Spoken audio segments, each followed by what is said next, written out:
기상청 사람들 11화 재밌더라입니다. 11화의 시작은 진하경이 이시우에게 제주도 태풍센터에 가라고 통보하면서 시작됩니다. 진하경은 그때부터 이시우를 만나는 것이 뭔가 이상합니다.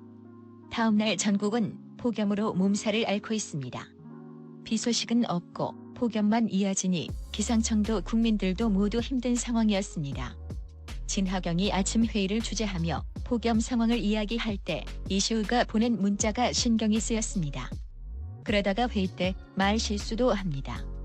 예보국장이 태풍센터에 보낼 직원을 정했냐고 물을 때에도 진하경은 우물쭈물합니다. 이때 이시우가 자신이 가기로 했다고 명랑하게 이야기합니다. 예보국장은 진하경과 이시우를 자신의 방에 불러서 당장 이번 주일에 가라고 합니다. 진하경은 펄쩍 뛰며 시간이 촉박하다고 했지만 이시우는 괜찮다고 가겠다고 합니다. 진하경은 이시우에게 왜 그렇게 쉽게 결정했냐고 묻고 이시우는 오리백숙도 싫다니 먼저 내려가 일하는 게 좋을 것 같다고 말합니다.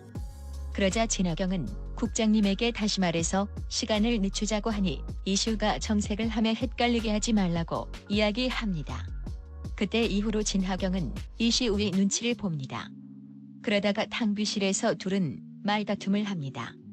이시우는 진하경이 일과 연의 선을 긋고 싶어하는 것을 이해하고 그것을 맞춰주고 싶다고 고백합니다. 하지만 진하경이 한기준과 자신을 비교하며 뜨뜻미지근하게 연애하는 것은 싫다고 단호하게 이야기합니다. 그러면서 자신이 제주도에 가 있을 동안 어떻게 할지 결정하라고 합니다. 이시우의 제주도 파견을 구실로 총괄이팀 회식을 잡기로 합니다. 하지만 신석호 주임은 진태경과의 선약이 있었습니다. 이시우는 진하경의 어머니가 불러서 신석호에 대해서 물어보느라 같이 피자를 먹게 됩니다. 엄동한 선임은 현장 체험 학습을 온 딸 보미와 점심을 같이 먹고 나서 보미가 응급실에 가는 바람에 참석하지 못합니다. 결국 여자들 셋이 모여서 회식을 합니다. 그리고 술이 거나하게 취한 진하경을 이시우가 챙깁니다. 술에 거나하게 취한 진하경은 이시우에게 말합니다. 자신은 뜨겁게 연애하는 것을 못한다. 자신은 적당한 것이 좋다. 적당한 것이 아니면 자신이 이상해져 버릴 것 같아서 싫다. 그러니 제주도 가서 이시우가 결정해라. 자신과 적당하게 연애를 할지 안 할지를. 그렇게 말하고 맙니다. 그 말을 들은 이시우는 진하경이 아침에 일어나기 전에 제주도로 떠납니다. 한편 최유진은 자신을 믿어주지 않고 진하경과 비교하는 한기준을 떠나 제주도로 여행을 갑니다. 한기준은 최유진이 전화도 안 받고 연락도 안 되니 지쳐가고 있었습니다. 폭염에 대한 자극적인 기사를 보고 진하경이 한기준에게 이야기하러 갔을 때 한기준은 진하경에게 최유진이 집을 나갔다는 이야기를 합니다. 한기준은 진하경과 연애할 때 일과 연애를 선을 긋고 일보다 자신이 밀리는 기분에 힘들었는데 자신이 최유진에게 그렇게 하고 있더라는 것입니다.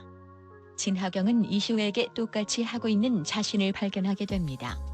이시우가 제주도에 내려간 지 얼마 안 돼서 급한 전화가 왔습니다. 이시우가 다쳤다는 것입니다.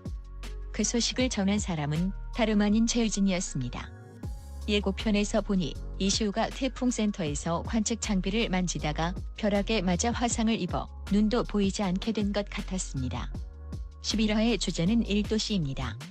끓는 점까지 1도만 높이면 되는데 그 1도를 안 높이고 어정쩡하게 적당하게 무마하려고 하는 진하경의 태도를 이야기하고 있었습니다. 우리의 삶을 선택의 연속입니다.